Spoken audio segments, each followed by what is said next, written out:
À la création des organismes communautaires, des citoyens se réunissent afin de trouver ensemble des moyens pour répondre collectivement à leurs besoins. Un groupe met en place une structure dont la survie dépend de l'implication et de la volonté collective d'apporter des solutions pour améliorer la qualité de vie des gens.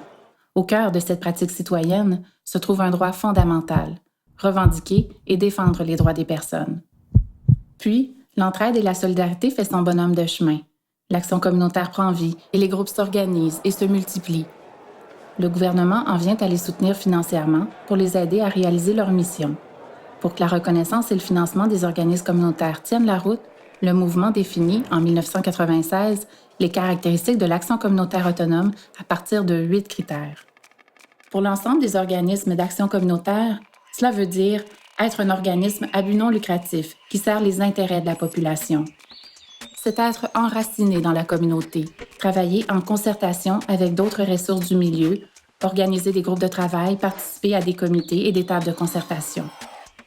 C'est entretenir une vie associative et démocratique, favoriser la participation des membres et de la collectivité dans la vie de l'organisme et dans les prises de décision. Avoir un conseil d'administration élu dont les membres sont tous issus de la communauté. C'est être libre de déterminer sa mission, ses approches, ses pratiques et ses orientations. Laisser l'organisme être libre et indépendant des politiques de l'État et des programmes du réseau public. C'est être en mouvement continuellement, évoluer, s'adapter et s'ouvrir au changement.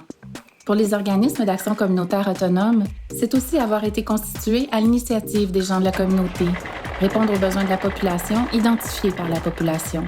C'est rouler en toute liberté, ne pas se faire imposer sa mission et des mandats par une loi spéciale, un règlement, un objectif d'un programme gouvernemental ou d'une instance gouvernementale.